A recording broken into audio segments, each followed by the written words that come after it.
할렐루야. 이 시간 하나님의 은혜가 여러분께 충만하시기를 바랍니다.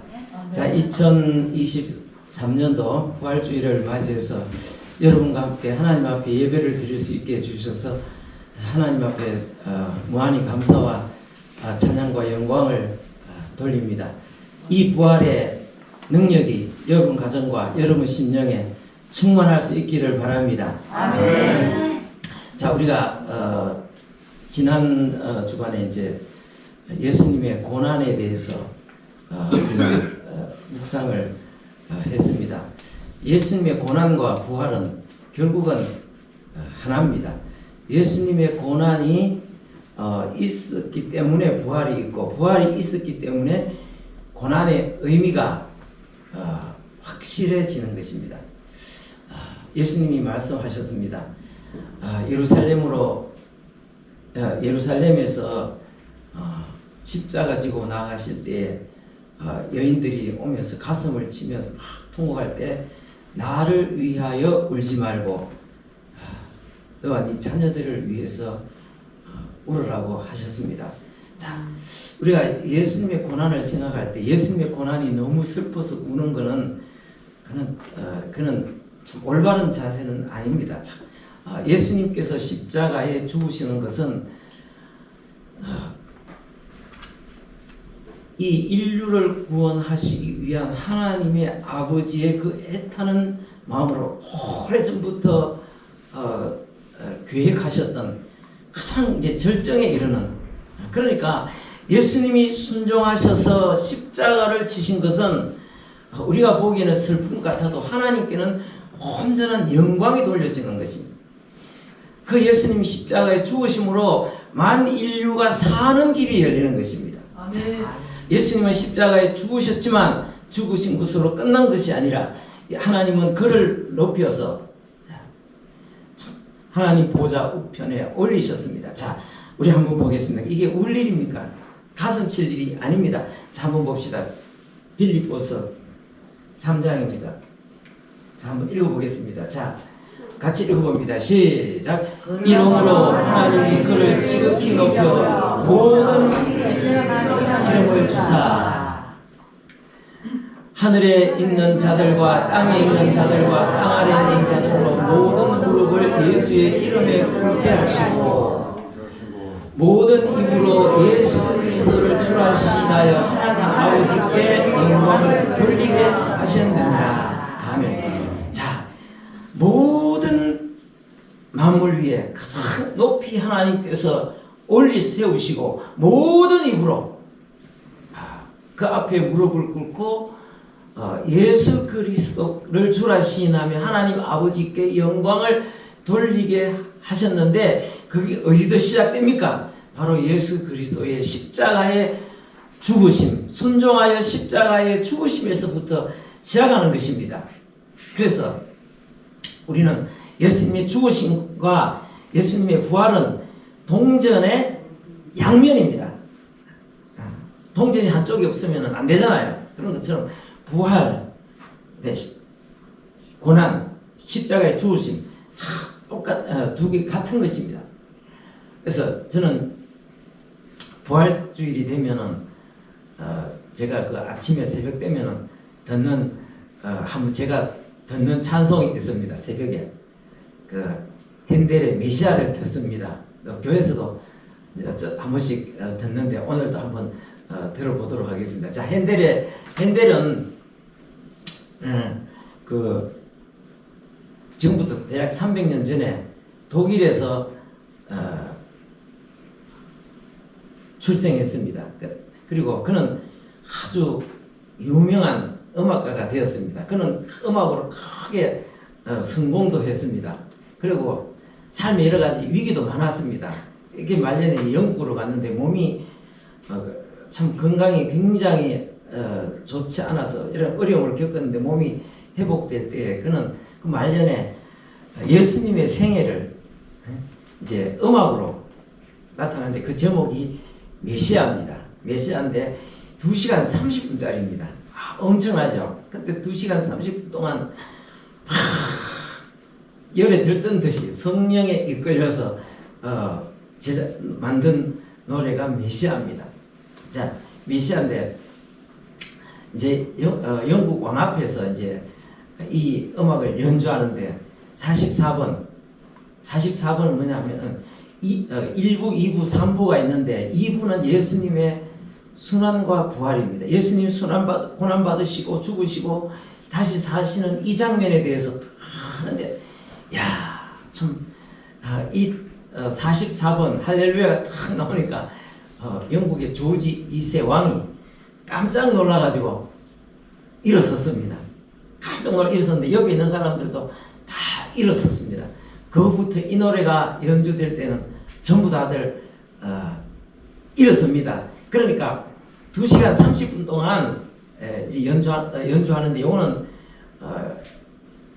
한 4분 얼마 정도 됩니다. 그때 다 일어섭니다. 뭐 여러분들은 일어설 것까지는 없고 나는 그렇게 생각합니다. 하나님께서 이 핸델이라는 이 음악가를 통해서 선포하신 것입니다.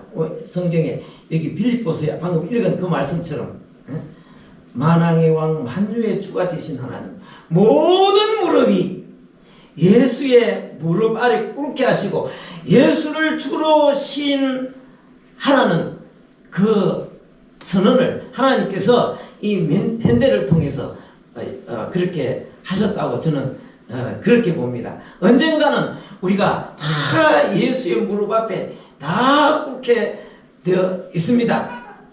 믿는 사람이든 믿지 않는 사람이든 우리 주님은 부활하셨을 뿐 아니라 성천하셨고 다시 오시겠다고 약속하셨습니다.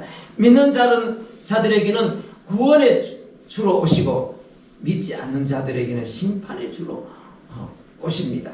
그러므로 우리가 참 이 핸델의 메시아를 들으면서 이 메시아 내용이 뭐냐면은 만왕의 왕 만유의 주가 다스리시네, 영원히 다스리시네. 계속 그 내용이 반복됩니다. 왕의 왕 만유의 주, 그가 다스리신다. 굉장히 장엄한 찬양입니다. 우리 다 같이 한번 들어보겠습니다.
박수를 한번 보내주세요. 왕의 왕 만유의 주 그가 영원히 다스리시네. 이거는 초대교회 성도들의 신앙 고백이었습니다. 오늘도 이 고백은 저와 여러분들의 고백이 될 수 있기를 바랍니다. 자, 예수님께서는 십자가에 죽으셨습니다. 그리고 무덤에 묻히셨습니다. 근데 그 무덤의 위치는 어딘지는 우리가 정확하게 알 수는 없습니다. 예루살렘에 가면 성묘교회라고 있습니다. 성묘교회가 있는데 이거는 300년이 예수님 죽으심과 부활하신 후에 300년 후에 그러니까 기독교 공인을 한 콘스탄티누스 황제의 그 모친이 이름이 헬레나인데 이거 헬레나 황태우가 예루살렘의 성지 순례를 와서 300년 후에 예수님의 무덤이 어딘지 수소문해가지고 예수님의 무덤이 있었다고 추정되는 곳에 저렇게 교회를 세웠습니다. 그렇죠? 정확하지 않습니다. 저기가 맞는지 안에 들어가 보면 이게 뭐 이렇게 예수님이 시신을 뉘었던 이런 큰 판이 하나 있습니다. 거기에 이제 보면 뭐 이래 막 향료 냄새가 납니다. 손으로 쫙 해갖고 맡아보면 그 모략 냄새 있잖아요. 그거 납니다. 그거는 당대 있었던 게 아니고 그건 나중에 다른 사람이 누가 갖다 놨겠죠. 세트로 그죠? 세트를 꾸민다 갖다 놨겠죠. 그 가면은 뭐 거기서 예배 드리는 사람들도 있고 그렇습니다. 예수님의 무덤은 어떤 것인지 우리는 알 수가 없습니다. 어떤 형태인지. 그때 부자 아리마대 요셉의 무덤이라고 했습니다. 최근에 들어와서 이스라엘 도로공사 그 북부 머기또라는 곳에서 도로공사하다가 그 무덤이 하나 발견됐습니다. 무덤이 하나 발견됐는데 이게 예수님 당시의 무덤이었습니다. 그래서 겉에서 보면 이렇게 생겼습니다. 또 내부는 이렇게 생겼습니다. 그래서 사람들이 예수 그리스도께서 장사 지낸 그 무덤이 이런 무덤이 아니었을까 하고 이제 추정해 보는 것입니다. 좀 비슷하죠, 그죠? 성경에도 보면은 성경에도 무덤을 돌로 굴려가지고 입구를 막았다고 그렇게 되고 파수꾼이 있었다고 그렇게 이야기하잖아요, 그죠? 내부는 뭐 이런 식이니까 아마 당시에 부자들은 이렇게 무덤을 만들었지 않았나. 그래서 아리마대 사람 요셉이 자기가 들어가기 위해서 만들어 놓은 무덤에 예수님이 들어가신 이런 형태의 무덤이 아니었을까 하고 추정을 해보는 것입니다. 그러나 중요한 것은 뭐냐면은 예수님의 무덤은 비었다는 것입니다. 다시 살아나셨기 때문에 그렇습니다. 자, 어떤 사람이 그렇게 이야기합니다. 목사님, 부활이라는 것은 과학적으로 좀 합리적으로 설명이 안 되는 거 아닙니까? 꼭 그거에 그렇게 중요합니까? 이렇게 말합니다. 여러분, 과학적으로 합리적으로 설명이 안 되는 것이기 때문에 믿습니다. 사람이 할 수 있는 거라면 우리가 뭐 때문에 믿겠습니까? 사람이 할 수 없는 것이기 때문에 우리가 믿는 것이고, 하나님만이 하실 수 있는 것, 바로 예수 그리스도를 죽음에서 살리시는 것, 하나님만이 하실 수 있는 일이기 때문에 우리가 하나님을 믿고 거기서 다시 사신 예수님을 믿는 것 아니겠습니까? 자, 예수님의 교회는 예수님의 부활의 터전 위에 세워졌습니다. 부활이 없었다면 교회는 아예 성립 자체가 되지를 않았습니다. 지금도 예수님이 그 부활하신 이것을 부인하는 많은 이론들이 있습니다. 무덤이 왜 비었느냐? 그래서 유대인들 사이에는 성경에 마태복음에 나오는 대로 마태복음 28장에 나오죠. 예수의 제자들이 시신을 훔쳐가서 무덤이 아무것도 없는데 거기다가 그래서 부활했다고 헛소문을 퍼뜨렸다. 조작해서 헛소문을 퍼뜨렸다. 그런 이론도 있고, 또 어떤 사람은 예수님 기절했다고 그렇게 또 십자가에서 죽으신 것이 아니고 기절해 있었다. 그래서 이제 시신을 내려서 무덤에 이렇게 안치시켜 놨는데 무덤 안이 시원하기 때문에 시간이 지나고 나서 이제 기절했다가 깨어났는데 제자들이 몰래 데리고 나가서 치료받아서 살아났다. 그런데 비밀리에 막달라 마리아와 결혼해서 저 프랑스 리옹에 가서 자식들 놓고 잘 살았다. 그런데 그 후대에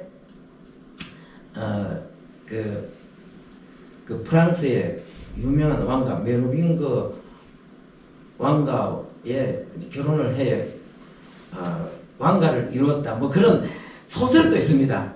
아무튼 안 믿는 사람들은 이런 성경에 나오는 이런 말씀보다도 그런데 굉장히 어떤 설기에 대합니다. 내가 아는 사람도 예수님에 대해서 이야기하면 좀에 안 믿는데 그거는 보고 굉장히 귀가 솔깃해서 형님 그런 거 아십니까? 그렇다는 거 아십니까? 예, 또 그런 게 또 영화로도 또 나왔습니다. 예, 그리스도 최후의 유혹이라는 그런 영화도 있습니다. 비슷한 이야기들이 있습니다. 그러나 분명히 우리 예수님은 죽으셨다가 사셨고 또 다시 오신다고 약속하시고 성천하셨습니다. 그래서 거기에는 수많은 정인들이 있습니다. 정인들이 있는데 오늘날 가장 완벽한 정의는 뭐냐면 증거는 뭐냐면 이 세상에 교회가 존재하고 있다는 이 자체가 바로 증거입니다.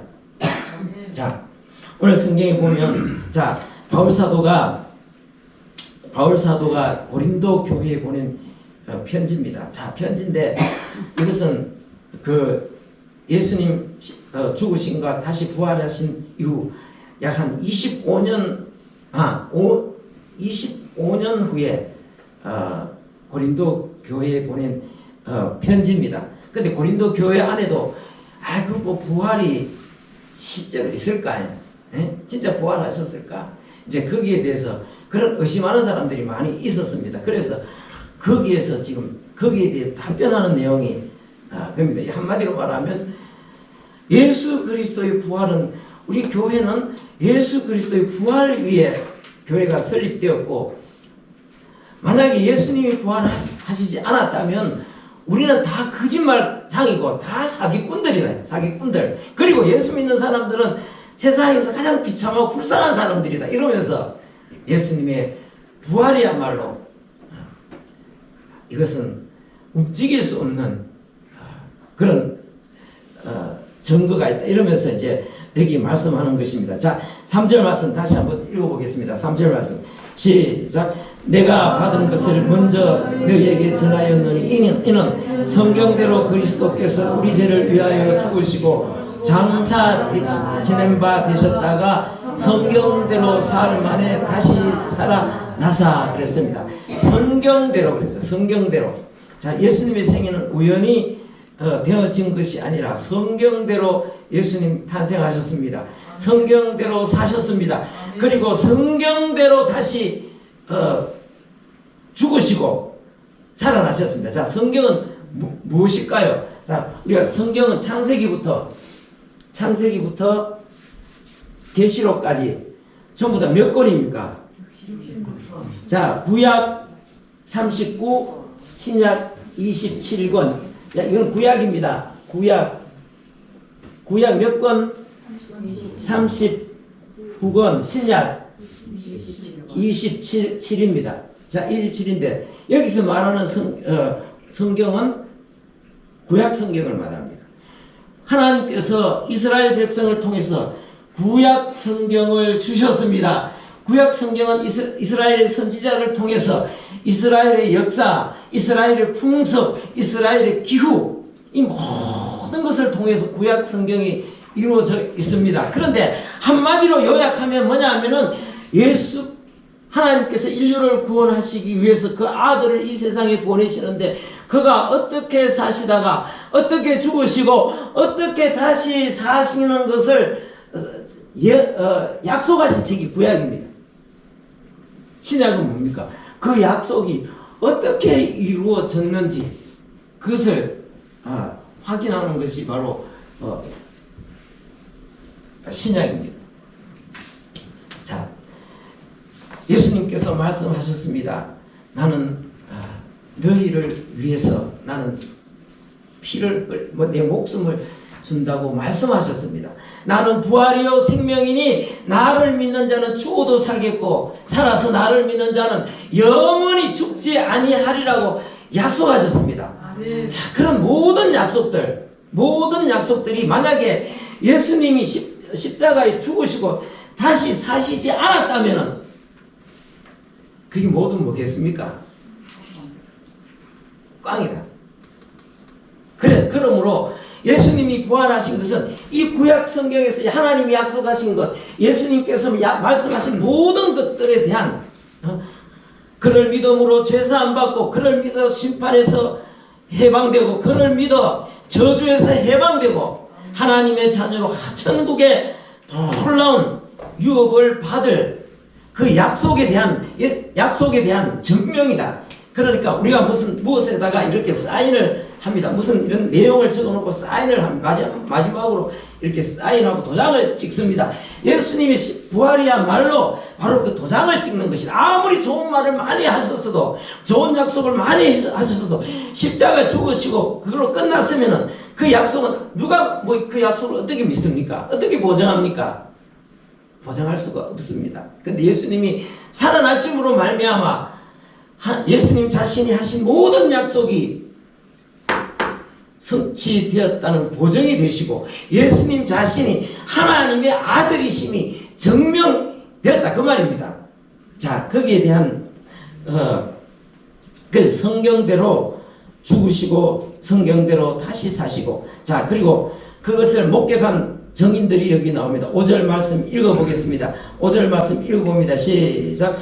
게바에게 보시고 그 후에 12 제자에게와 6절 그 후에 500여 형제에게 일시에 보이셨나니 그 중에 지금까지 대다수는 살아있고 어떤 사람은 잠들었으며 게바는 누굽니까? 예수님의 제자 베드로의 아람어 이름입니다. 아람어 이름입니다. 자, 베드로는 헬라어고 게바는 아람어인데 다 같이 바위라는 뜻입니다.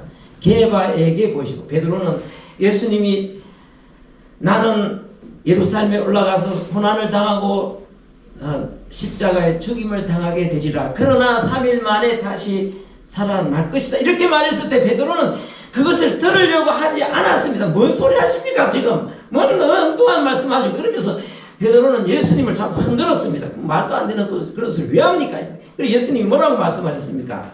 사탄아 물러가라 하고 예수님 베드로를 꾸짖으셨습니다. 그렇지만 베드로는 그 말을 제대로 귀담아 듣지라고 아예 믿으려고 하지도 않았습니다. 다른 제자들도 마찬가지였습니다. 그런데 예수님께서 십자가에 죽으실 때 베드로는 도망을 갔습니다. 도망갔던 그가 다시 와서 예수님 앞에 충성하고 헌신하고 부활을 증거하다가 나중에는 십자가에 비참하게 죽었습니다. 베드로뿐만 아니라 12제자가 다 그랬습니다. 12제자가 다 그랬습니다. 근데 그게 만약에 조작이라면 거짓이라면 허위라면 자기들이 허위로 만들어 놓은 것을 위해서 자기 목숨을 바치겠습니까? 안 바치겠습니까? 예수님이 죽으신 것을 보았고 다시 사신 것을 보았습니다. 다시 오신다는 약속을 들었습니다. 성천하는 것을 보았습니다. 그래서 우리도 우리에게도 부활이 있다. 예수님은 첫 열매시고 우리는 다음 열매다. 그래서 그들은 이 세상에 있는 목숨을 그냥 주저없이 하나님 앞에 드려서 그렇게 살았습니다. 자, 그 중에 500여 형제에게 일시에 보이셨다. 500명이면 많습니다. 그런데 이 편지가 기록되던 25년 그러니까 예수님의 부활이 있었던 그 25년 후에 아직까지 그 500명 중에서 대다수가 살아있다. 그 사람들이 바로 증인들이다. 그렇게 말씀하고 있습니다. 그러면서 자, 그 다음에 7절 말씀 읽어보겠습니다. 시작. 그 후에 야고보에게 보이셨으며 그 후에 모든 사도에게와 8절 맨 나중에 만삭되지 못한 자 같은 내게도 보이셨느니라. 자, 7절에 보면 그 후에 누구에게 보이셨다 그랬습니까? 야고보가 누굽니까? 여기 야고보는 예수님의 동생입니다. 예수님은 예수님의 친동생들입니다. 그 가톨릭에서는 동정녀 마리아는 예수님을 놓고 나서는 그 이후에는 아무도 놓지 않았다 이렇게 이야기합니다. 그렇지 않습니다. 성경에 보면 예수님의 동생들이 줄줄이 나옵니다. 여동생들도 있습니다. 남동생들도 줄줄이 있습니다. 자, 그런데 하나같이 뭐냐 하면 예수님이 이 땅에 계실 때 예수님을 메시아로 받아들이지 않았습니다. 믿지 않았습니다. 여러분 그렇게 한번 생각해 보십시오. 예수님 형이잖아, 그죠? 밑에 줄리 동생들인데 형 뭐 이러면서 막 장난치고 막 서로 막 이렇게 하는데 나중에 어느 날 나이가 들어서 그 자기 형이 한 30세 가까이 되었을 때에 다니면서 하나님 나라를 증거하면서 내가 하나님께서 보내신 메시아다 이렇게 하면은 그 동생들이 믿어지겠습니까? 안 믿어지겠습니까? 오히려 동생들이 믿는 게 그러냐 이게 아니라 동생들이 지금 우리 형 정신이 지금 정상이 아니다 이렇게 생각해요. 정상이 아니다. 그래가지고 어떨 때는 막 예수님이 막 사람들이 둘러싸여 갖고 병을 고치고 말씀을 가르치는데 그 집 있는 저 바깥에서 막 부르는 거예요. 막 지금 막 집에 막 데리고 가야 된다고. 야, 사람들이 지금 당신의 동생들이 지금 저기서 지금 부르고 있습니다. 지금 예수님 막 병 고치고 말씀을 가르치고 하면서 골목 밖에서 지금 당신의 동생들이 지금 부르고 있습니다. 찾으러 온 거예요. 끝끝내 예수님 십자가에 돌아가실 때까지 그들은 안 믿었습니다.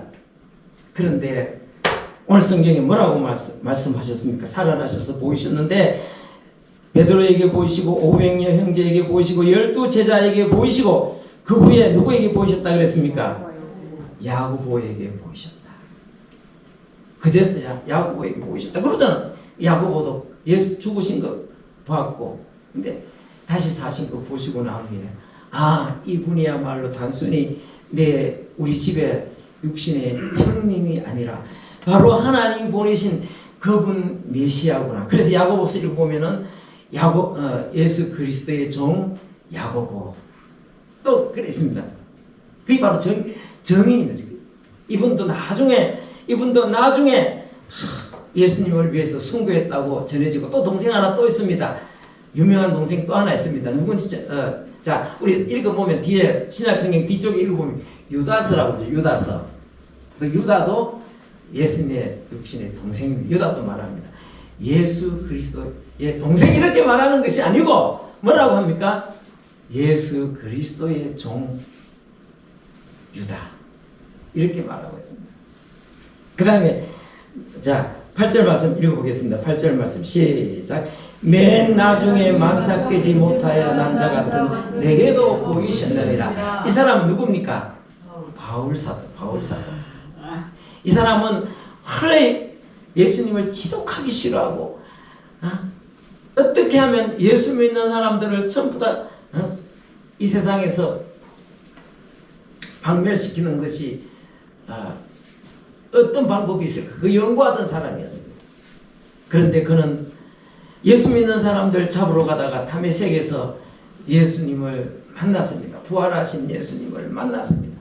그는 예수님 앞에 엎어졌고 3일 동안은 아무것도 못하고 땅에서 누워서 그냥 눈도 뗄 수가 없었습니다. 그리고 나서 일어나서 적극적으로 예수 그리스도를 증거했습니다. 그는 평생을 다니면서 예수 그리스도의 부활을 증거했습니다. 사도행전을 읽어보면 우리 다음 주 사도행전을 이제 그 사도행전 13장 읽잖아요, 그죠? 자, 그 어디서 지금 우리가 지난 주 때 어디에서 복음 전하는 거 봤죠? 키프로스에서 복음 전하는 거 우리가 살펴봤잖아요. 키프로스 그다음에 비시디아 안디옥이라는 데가 넘어가가지고 거기서 복음 전하는데 거기에서 부활의 예수님 예수님이 딱 요약해가지고 거기 보면 성경대로 죽으시고 성경의 약속대로 이 땅에 오셔서 약속대로 죽으시고 성경에 기록된 대로 죽으셨다. 이분이 바로 예수다. 이렇게 전합니다. 그는 그리스에 가가지고는 또 철학자들 앞에서도 예수 그리스도의 부활을 증거합니다. 나중에 총독 앞에 사형제 뒤쪽에 가면 총독 앞에서 왕 앞에서 헤롯 왕 앞에서도 예수 그리스도의 부활을 전합니다. 예수 그리스도의 부활, 예수가 다시 사셨다고 증언할 때 이 그 바울 사도의 그 이야기를 듣다가 총독이 이야기를 멈춥니다. 당신은 공부를 많이 하다가 머리가 공부를 너무 많이 한 탓에 그의 평생에 가장 중요한 것이 예수 그리스도의 부활입니다. 여러분, 그 예수 그리스도의 부활이 있기 때문에 오늘 우리도 소망을 가지고 살아갑니다. 자, 우리가 예수님께서 말씀하셨습니다. 성천하시면서 볼지어다 세상 끝날까지 내가 너희와 항상 함께 있으리라 약속하셨습니다. 그 부활의 권능을 가진 주님께서 세상 끝날까지 우리와 항상 함께 있으시겠다고 약속하셨습니다. 하나님께 영광을 돌릴 수 있기를 바랍니다. 담대할 수 있기를 바랍니다. 부활의 영광, 부활의 권능이 여러분 가정과 여러분 심령에 충만히 넘치시기를 바랍니다. 기도하겠습니다. 아버지 하나님 감사합니다. 우리를 위해서 죽으시고 우리를 위해서 다시 사셨습니다. 사도들이 전하여 주었고 그 이후에 우리가 참 그 복음을 받아들여 오늘 우리가 이렇게 소망 가운데 살 수 있게 해 주신 것을 감사합니다. 확신을 가지고 우리 초대교회 성도들이 그리하였던 것처럼 우리도 담대하게 예수님의 권능을 힘입어 세상에 증거하고 승리하는 믿음의 사람들 다 될 수 있도록 주님께서 도와주시옵소서. 우리 모두에게 그 부활하신 주님께서 세상 끝날까지 내가 너희와 항상 함께 있으리라고 약속하셨사오니 그 약속 믿고 담대히 나가서 승리하는 우리 모든 성도들이 되어질 수 있도록 성령님께서 도와주옵소서. 이 시간 하나님 앞에 감사하여 물질을 드렸습니다. 감사한금 드렸습니다. 주님 기쁘게 받으시고 이 물질 쓰여놓은 곳에 하나님의 영광 드러나게 하시고 또 이 물질 때문에 우리 성도들이 어려움 당하지 않도록 항상 필요한 것들을 채우시옵소서. 감사하옵고 예수님의 이름으로 기도합니다. 아멘.